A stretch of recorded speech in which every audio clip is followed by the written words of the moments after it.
Queridos, nós estamos hoje encerrando uma série de reflexões aqui na nossa comunidade. Nesse mês de julho nós conversamos sobre a nossa busca por relacionamentos e hoje em especial nós vamos ler um texto bastante conhecido da palavra de Deus que está lá em Mateus capítulo 26, verso 36. Mateus 26,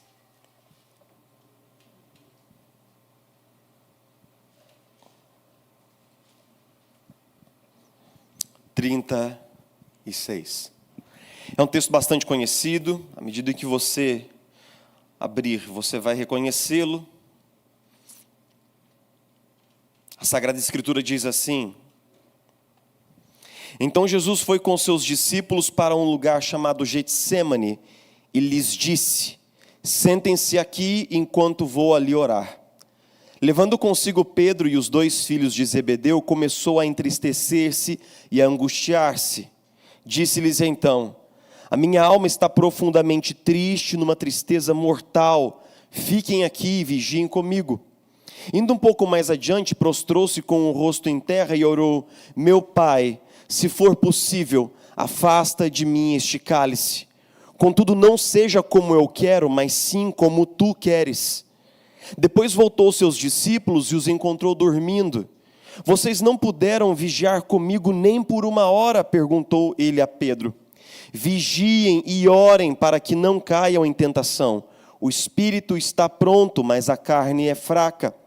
E retirou-se outra vez para orar. Meu Pai, se não for possível afastar de mim este cálice sem que eu beba, faça-se a tua vontade. Quando voltou de novo, os encontrou dormindo, porque seus olhos estavam pesados. Então os deixou novamente e orou pela 3ª vez, dizendo as mesmas palavras. Depois voltou aos seus discípulos e lhes disse: Vocês ainda dormem e descansam? Chegou a hora. Eis que o Filho do Homem está sendo entregue nas mãos de pecadores. Levantem-se e vamos. Aí vem aquele que me trai. Ao longo desse mês nós refletimos um pouco sobre a nossa condição e sobre essa solidão que é tão característica da nossa comunidade, da nossa modernidade.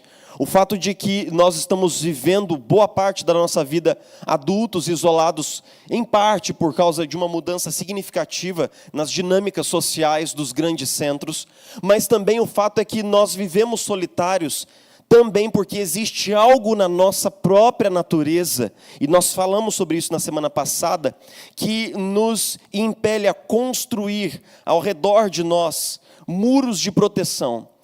Instintivamente nós nos sentimos ameaçados pela intimidade, pela proximidade do outro, e nós construímos esses muros de proteção que foram criados originalmente para nos proteger, mas que eventualmente nos prendem, nos aprisionam e nos sufocam. Na reflexão passada nós utilizamos a armadura, o símbolo da armadura, como dessa vestimenta que protege, mas ao mesmo tempo aprisiona e nos desconecta do outro. Então, dentro de um grande paradoxo, aquilo que nos protege, nos aprisiona e não nos deixa experimentar comunidade no sentido mais real da palavra, ou especificamente como nós fomos criados por Deus para experimentar. Então nós chegamos ao final dessa série e nós vamos refletir hoje sobre vulnerabilidade. Nós vamos conversar um pouco sobre como nós podemos sair de trás dessa armadura e como nós podemos experimentar relacionamentos significativos, como nós podemos experimentar comunidade. Nós estamos diante de um dos textos que historicamente a igreja colocou na berlinda. Se você olha para a história da igreja e para Mateus 26, e para todas as vezes que a igreja lidou com esse texto, historicamente, nós não soubemos lidar com esse texto. Por uma questão muito simples. Nós temos ao longo dos evangelhos uma progressão na qual Jesus vem sendo apresentado continuamente como aquele que é o Messias. Então Jesus faz milagres, Jesus anda sobre as águas, ele alimenta as multidões. Jesus aparece sempre com uma atitude serena diante dos seus opositores. Ele está sempre calmo, tranquilo e confiante. Sempre. Mas então, ele reúne os seus discípulos na semana pascal, come uma refeição com eles, eles saem da chamada última ceia, vão para uma espécie de uma porção de terra um pouco afastado, nos limites exteriores da muralha de Jerusalém, e ali nesse lugar a expressão de Jesus muda abrupta e radicalmente. Os discípulos passam a ver ali algo que eles nunca tinham visto ao longo daqueles anos. Eles veem um semblante angustiado de Jesus. Jesus chega no Getsemane, o texto diz que eles saem da última ceia cantando um hino. E Getsemane não era senão um olival, no qual muito antigamente ali se plantavam, se colhiam e se espremiam olivas. Então naquele lugar era produzido um finíssimo azeite. Ali onde as azeitonas, onde as olivas eram outrora prensadas, Jesus começou a ser prensado pela proximidade da sua paixão. Jesus começou a ser apertado, ele começou a sentir que sobre ele pairava já o terror da cruz. E a maneira como Jesus reage surpreende os discípulos e nos surpreende também.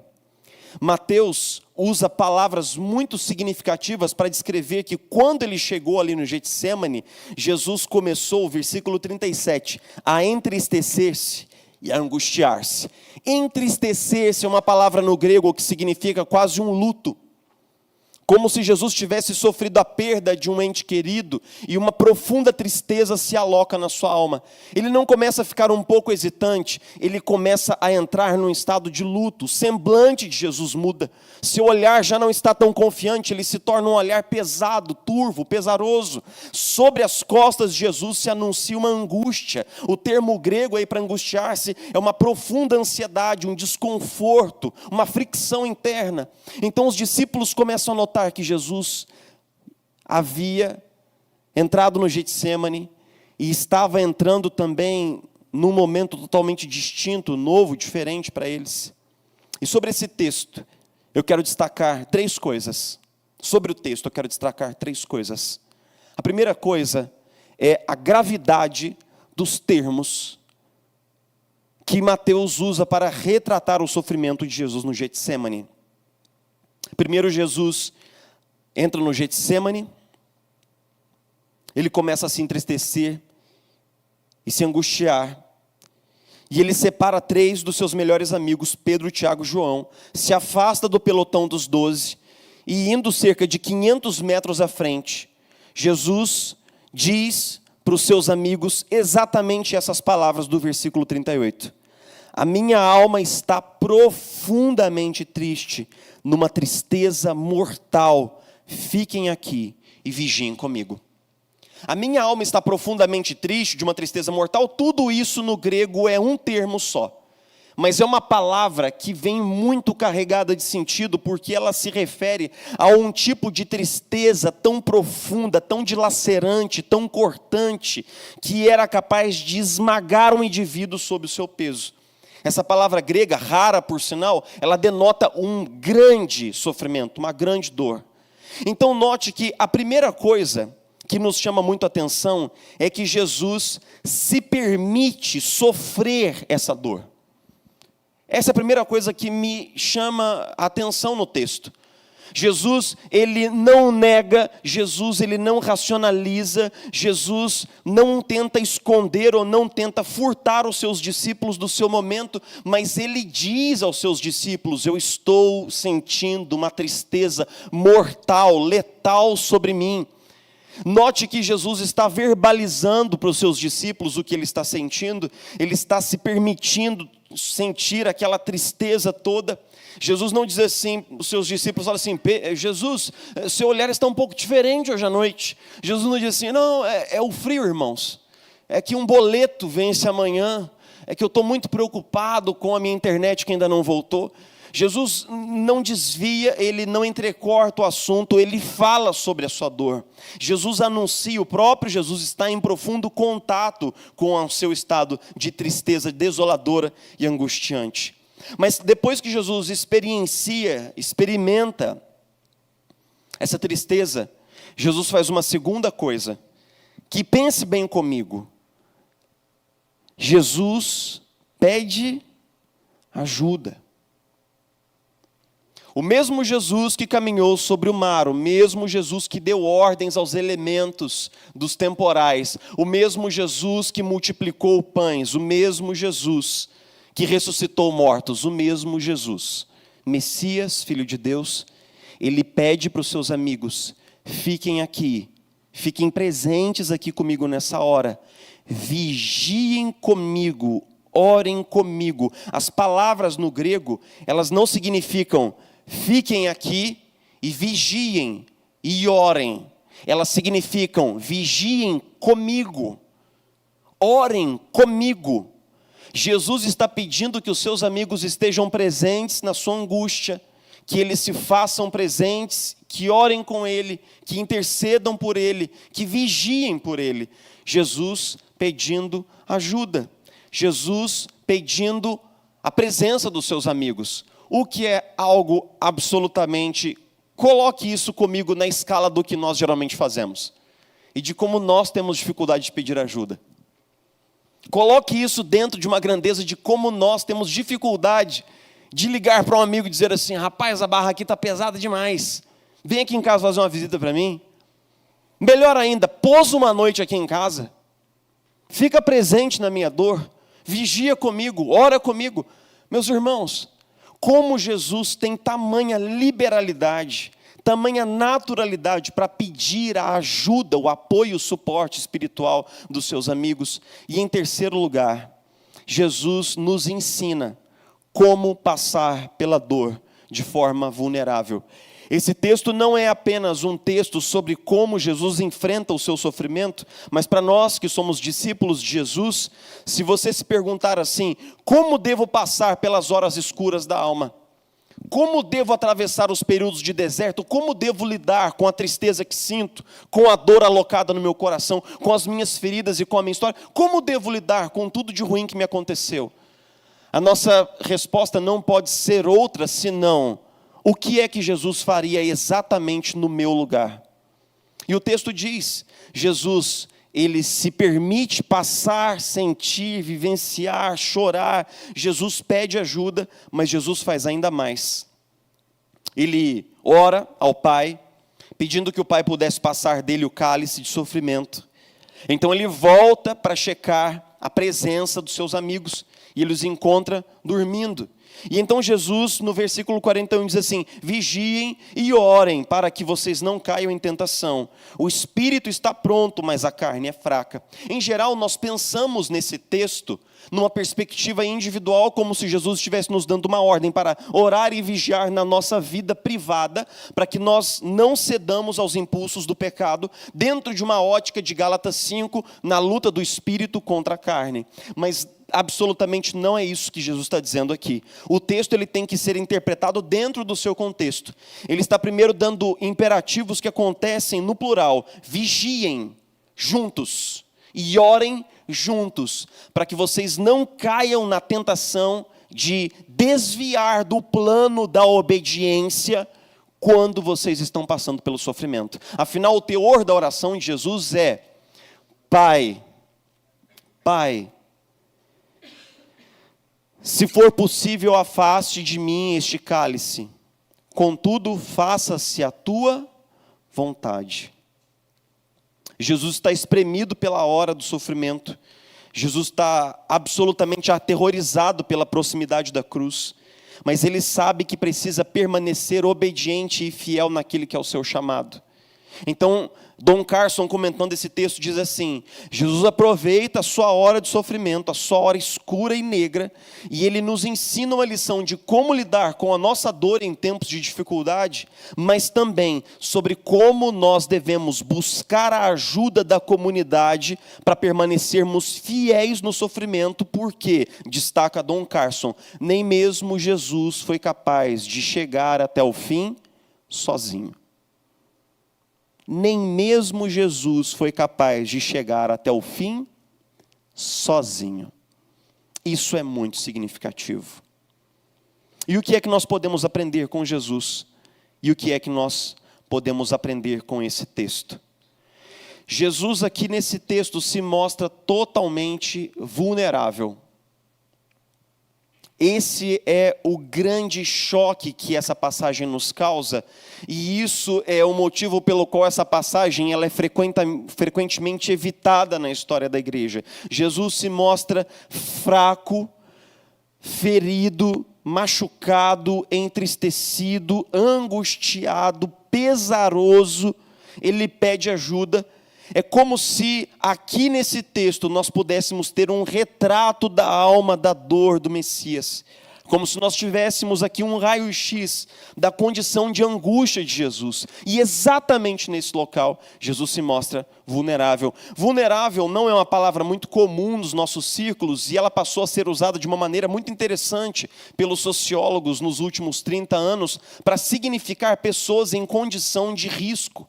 Quando nós dizemos assim, lá naquele bairro tem crianças vivendo numa situação de vulnerabilidade, quer dizer que elas estão vulneráveis. A ação do tráfico, a violência, elas podem tomar um tiro a qualquer hora, elas estão em situação de perigo, elas estão indefesas. Meus irmãos, nenhum de nós aqui quer ser um vulnerável. Nós não fomos criados para isso, nós não fomos educados para isso, a cultura não valoriza isso. Nós valorizamos o quê? Nós valorizamos ter a nossa carreira, os nossos negócios, o nosso dinheiro, a nossa casa, as nossas coisas, nossos bens materiais, termos a nossa autonomia, sermos pessoas seguras, confiantes. Nós somos induzidos pouco a pouco ao pecado da nossa geração e da nossa região, que é um pecado chamado de autossuficiência. Autossuficiência diz que eu consigo, eu sou forte, eu dou conta. E a cultura diz para você, you can do it. Você pode fazer. Sim, você pode consertar o seu casamento. Sim, você pode converter os seus filhos. Sim, você pode conduzir os seus negócios ao sucesso. Sim, você pode resolver a sua vida pessoal. Sim, você pode. Sim, você pode. Basicamente estimulando em nós um espírito de autonomia e de autossuficiência na base do você consegue. Você é bom. Você é inteligente, você é capacitado, você tem um baita currículo, você tem uma baita experiência. Faça acontecer, faça do seu jeito, faça no seu tempo. Mas note que existe alguma coisa muito peculiar acontecendo no Evangelho que transforma a força humana em fraqueza e transforma a fraqueza em força. Pense comigo sobre a experiência de Paulo em 2 Coríntios capítulo 12. Quando Jesus coloca um espinho na carne de Paulo, e ele ora pedindo que Deus tire o espinho, e então Deus diz assim, Paulo, eu não vou tirar o espinho, esse espinho vai ficar exatamente aí onde ele está, porque esse espinho, ele foi colocado aí para que você dependa de mim ativamente. E então Deus ensina uma lição para Paulo naquela ocasião, que é a seguinte, o meu poder se aperfeiçoa na sua fraqueza. E então Paulo diz assim, portanto, muito mais me gloriarei em minhas fraquezas, porque quando eu sou fraco, é que eu sou forte. Existe um paradoxo no Evangelho, que quando você se sente muito forte, autoconfiante, autossuficiente, e você sente que você pode fazer as coisas do seu jeito, você ora menos, você depende menos, você busca a Deus menos, e porque busca a Deus menos, ouve de Deus menos ainda, e você e eu fazemos as coisas do nosso jeito, e nós já sabemos qual é o resultado. Nós já sabemos qual é o resultado. Então existe um paradoxo que quando eu me sinto muito forte, autoconfiante, eu estou desconectado da verdadeira fonte de poder e sabedoria, e eu vou tomando decisões que colocam a minha vida numa direção do caos e da entropia. Mas quando eu estou enfraquecido, quando eu estou combalido, contrito, quando eu me sinto dependente de Deus, e eu oro, eu peço direção, eu peço sabedoria, meço minhas palavras, então eu me coloco de maneira tão humilde que Deus me direciona. E eu começo a experimentar do poder de Deus em mim e por meio da minha vida. Existe alguma coisa na vulnerabilidade, nesse espírito de fraqueza e de humildade cristã que nos conecta com Deus, mas que também nos conecta com o outro.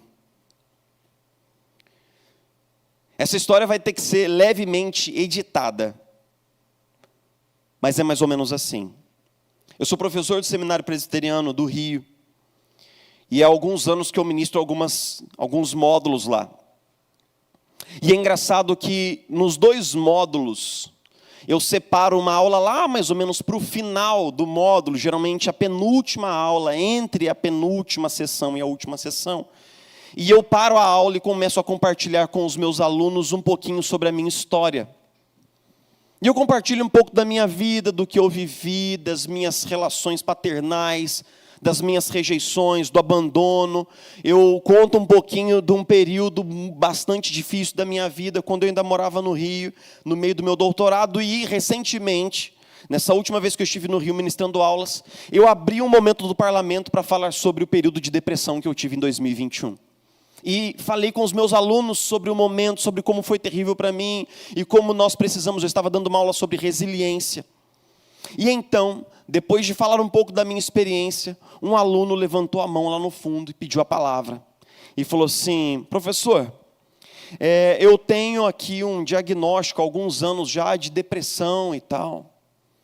E isso já caminha comigo desde a adolescência, e eu queria saber, isso me desqualifica para o ministério? E quando aquele aluno, ele falou aquilo, cara, assim, abriu-se um lugar tão bacana de compartilhamento ali naquela aula. Sabe o que acontece? Quando nós vestimos a nossa armadura, e quando nós fazemos questão de ser fortes e decisivos, e de ter o controle de tudo, parece que existe alguma coisa ali que nos desconecta do outro, mas quando nós tiramos as nossas armaduras, nós vamos descobrindo que nós temos cicatrizes iguais, que nós passamos pelas mesmas coisas, que nós vivemos as mesmas dores e que nós podemos nos apoiar mutuamente, porque a sua experiência de dor, ela não é tão diferente da minha experiência como você julga. E que nós não estamos tão sozinhos na nossa dor. Se existe uma ilusão de ótica que pode dominar o nosso coração, e ela é muito perigosa, é de que a minha dor é tão grande, e é tão pessoal, e é tão particular, e é tão minha, que ninguém vai ser capaz de entender o que eu sinto. E isso é mentira.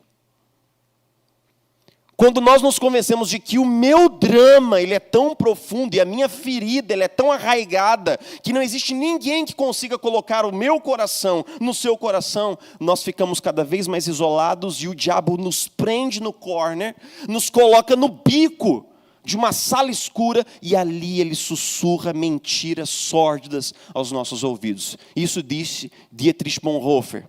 O diabo quer ficar a sós com você, e na solidão ele quer te convencer das suas mentiras. Dizendo assim: você está sozinho mesmo. Você está por conta. A sua dor é grande demais. Ou a sua vida não tem conserto. Ou isso só acontece com você. Ou ninguém te entende. E quando isso entra num lugar muito profundo do coração, isso nos faz muito mal. Certa feita, quando eu preguei um típico sermão desse, onde eu compartilho um pouco da minha história e do que eu vivi e tal, um presbítero me chamou de canto de orelha. Chamou numa reunião. Falou: pastor, eu não gosto muito quando você conta suas dificuldades, suas coisas pessoais. Eu não gosto quando você faz isso do púlpito. Porque eu acho, pastor, que se você começa a compartilhar assim suas dificuldades, suas dores, sua história, eu acho que a igreja não vai te respeitar. Porque você tem hora que você fala assim das suas lutas, das suas angústias, eu acho que a igreja não vai te respeitar. E eu acho que você deveria parar com isso. Eu falei assim: meu irmão, eu tenho uma ideia muito clara do que eu quero ser para as pessoas que eu pastoreio. Eu não quero ser um pastor sobre, eu não quero ser um pastor à frente, eu não quero ser um pastor atrás, eu não quero ser um pastor de baixo. Eu quero ser um pastor caminhando junto com... Então eu não abro mão de compartilhar a minha história do púlpito, para que as pessoas entendam que eu estou ali naquela função de pastor, não porque eu sou mais espiritual do que elas, mais pronto do que elas, sou maduro a mais do que elas. Não se trata de ter nada acima ou abaixo delas, mas se trata apenas de que Jesus me chamou para fazer isso, e eu quero obedecer. Eu quero servir a igreja nessa função. Eu não estou à frente, eu não estou atrás, eu não sou mais, eu não sou menos. Então, meus irmãos, nós queremos ser uma comunidade onde existe espaço real para vulnerabilidade, onde nós não precisamos encenar cristianismo. Cristianismo não se trata de um costume, de uma fantasia que nós vestimos. Eu ouço às vezes com tristeza esposo dizendo assim: pastor, eu queria muito morar dentro da igreja, porque o meu pastor, o meu marido dentro da igreja é um outro homem. Lá dentro da igreja ele me trata do jeito certo, ele fala do jeito certo, ele é uma pessoa maravilhosa, mas chega em casa ele é um monstro. Então eu queria saber se a gente pode montar uma cozinha e um quarto dentro da igreja, porque isso vai salvar meu casamento. Pessoas que acham que ser cristão é interpretar um personagem, e não é. Ser cristão é aquilo que nós fazemos quando ninguém está olhando. Certa vez disse John Stott: nós precisamos de um cristianismo de verdade, nós precisamos de comunidades reais, nós precisamos de uma revolução nas nossas igrejas. Porque se ser membro de uma igreja é só ter o nome no rol, isso é muito pouco e não confere contexto bíblico. No texto bíblico, ser membros uns dos outros significa cuidado, apoio mútuo, preocupação, amor, discipulado, repreensão, correção na palavra. Significa tudo isso e muito mais ainda. Então quero terminar nossa reflexão com 4 ideias práticas a respeito do tema de hoje. Como é que nós podemos experimentar comunidade de verdade por meio de uma vulnerabilidade que reflete essa humildade cristã? Em primeiro lugar, nós precisamos aprender a olhar para dentro.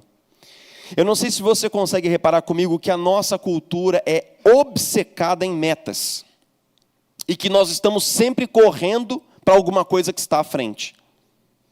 Nós queremos um outro posto, um outro cargo, um outro bem, uma outra vitória, uma outra viagem, uma outra experiência, e nós estamos sempre olhando para frente, sempre olhando para frente, sempre olhando para fora, porque essa é uma maneira muito plausível de nós não olharmos para dentro, de nós não vermos a nossa história, a nossa dor, a nossa ferida, a nossa dificuldade, a nossa luta contra o pecado. Se nós não olharmos para dentro, meus irmãos, nós estaremos sempre confusos a respeito de onde estamos e de quem somos. A primeira coisa que Jesus faz no texto e que me chama a atenção é que ele tem plena consciência do que está se passando dentro dele. Então, em primeiro lugar, olhe para dentro. Mas, em segundo lugar, abra o seu coração para Deus. Depois que nós olhamos para dentro, nós veremos muitas coisas a respeito das quais nós queremos conversar com elas a respeito. Queremos conversar com Deus. Se você e eu, nós não conseguirmos admitir as nossas lutas diante de Deus, nós não vamos conseguir admitir com mais ninguém. Esquece. Se você não conseguir falar com Deus sobre a sua luta, você não conseguirá falar com ninguém. Mas muitas vezes a nossa oração, ela não passa de monólogo religioso. Nós estamos passando por uma série de dificuldades, nós estamos passando por dor, por luta, e quando nós oramos, nós não falamos com Deus sobre as coisas que realmente importam. Nós falamos sobre: Deus, muito obrigado pela refeição, muito obrigado por essa semana e tal, mas olhe para os salmos, olhe para a maneira como os salmistas eles colocam as suas questões mais profundas diante de Deus. João Calvino disse repetidas vezes: a nossa escola de oração são os salmos. Mas leia o Salmo 13. Eu desafio você a ler o Salmo 13. Desafio você a ler o Salmo 73. Salmo de Asaf, ácido. Aonde ele coloca a sua dor, a sua decepção, a sua mágoa toda diante de Deus, sem nenhum tipo de verniz. Nós olhamos para dentro, nós falamos com Deus, e então nós aprendemos a falar com o outro. E geralmente eu explicava esse ponto nos meus sermões, dizendo assim: aprenda a abrir o seu coração para o outro. Mas com o passar dos anos eu coloquei uma perninha no final dessa frase, que é: aprenda a abrir o seu coração para quem vai cuidar do seu sagrado. É muito ruim a gente não falar, a gente não ter irmãos de fé que estão caminhando conosco na nossa dor. Mas pode ser imprudente e muito destrutivo nós abrirmos nosso coração para a pessoa errada. Pessoas que não vão valorizar o seu sagrado.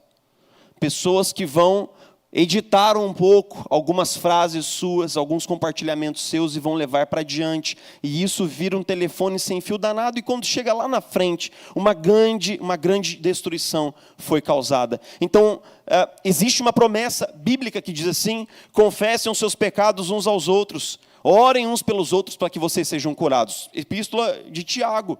Mas nós precisamos ter discernimento. Nós precisamos orar pedindo: Deus, coloca pessoas boas, maduras, discretas e santas ao meu redor para que nós possamos compartilhar a nossa história. Dá-me um amigo cristão. Olha, essa é a melhor oração que você pode fazer por um bom período na sua vida. Dá-me um amigo cristão, Senhor.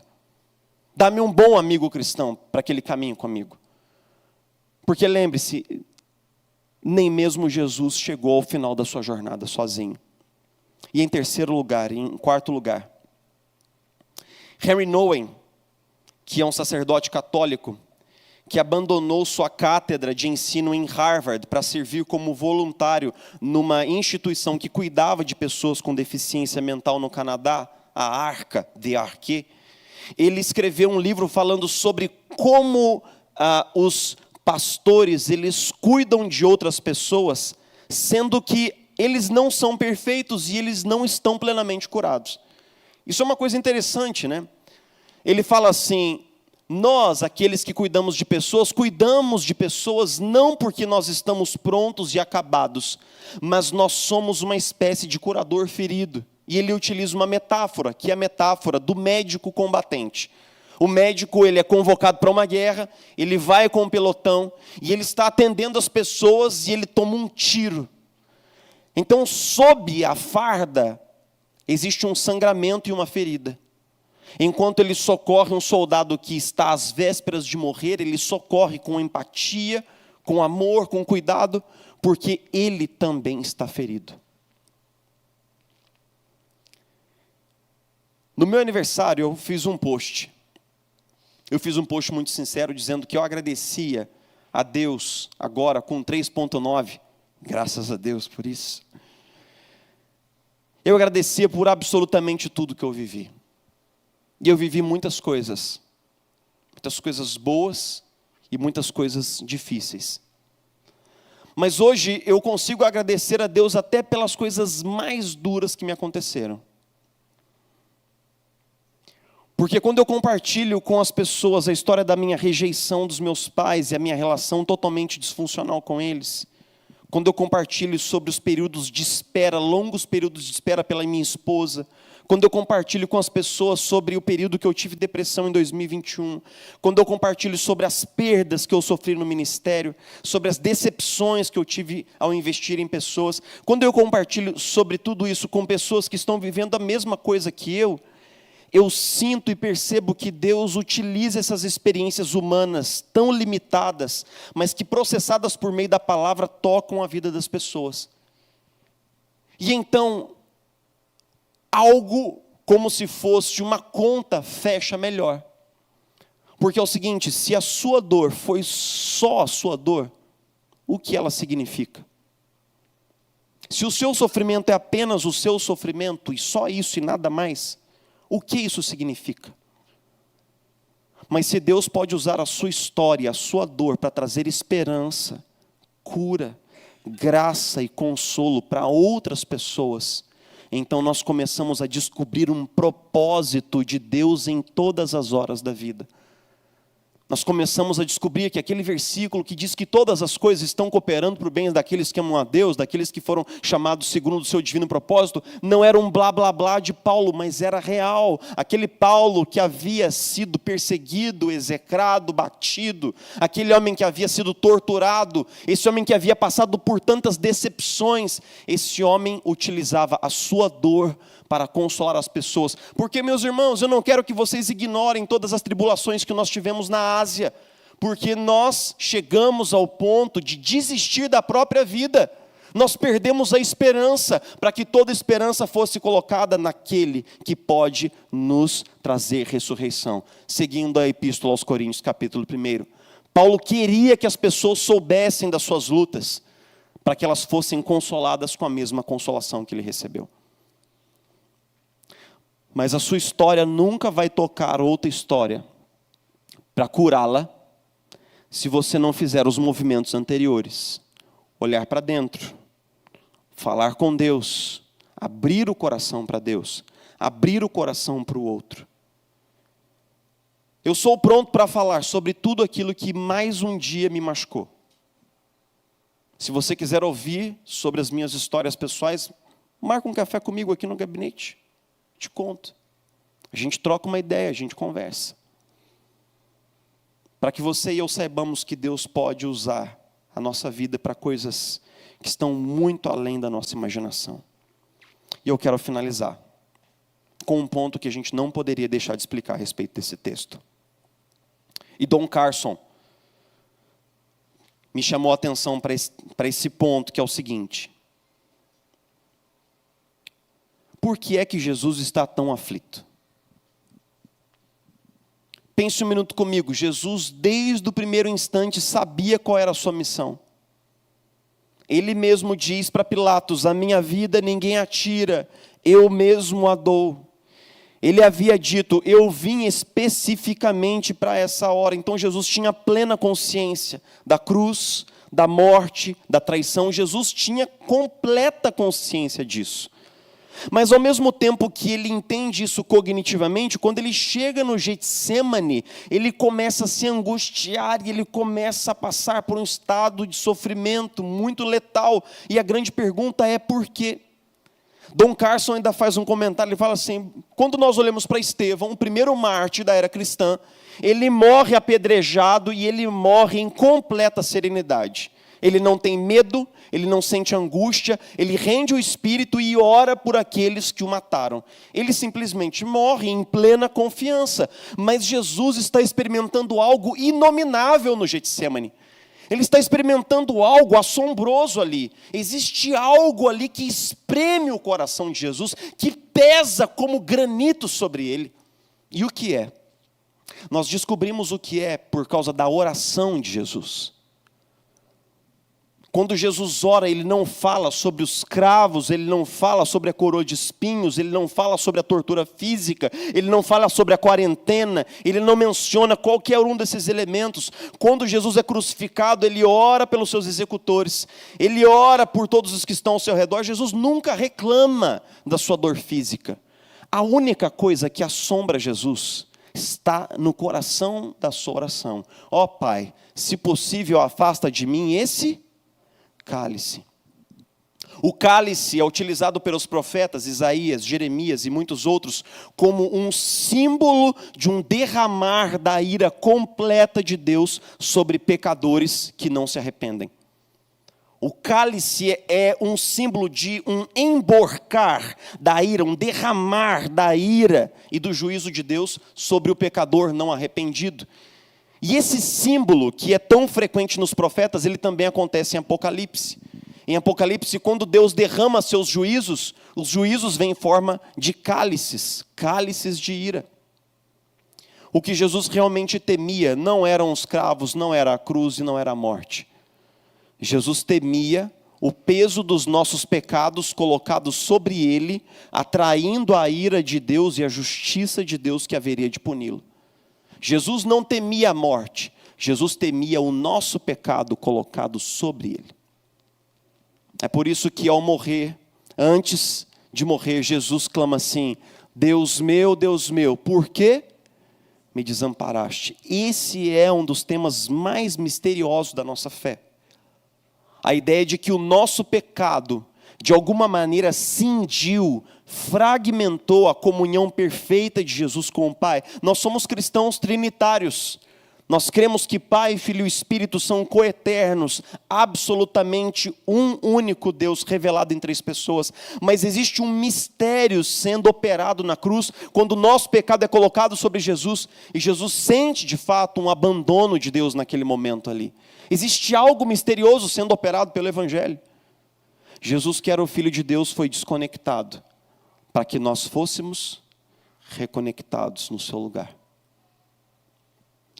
Senhor Jesus, muito obrigado, porque nós sequer poderíamos imaginar, aspirar, desejar, ou mesmo pedir, que o Senhor assumisse o nosso lugar na cruz do Calvário, levando sobre si mesmo os nossos pecados. Mas nós agradecemos, Jesus, em especial porque essa graça, ela foi dada generosamente, foi nos dada voluntariamente. Jesus, muito obrigado porque A nossa experiência contigo é poderosa o suficiente para transformar as nossas relações humanas. É suficiente para nos ajudar e nos impulsionar para que nós tenhamos a coragem de sair de trás da nossa armadura.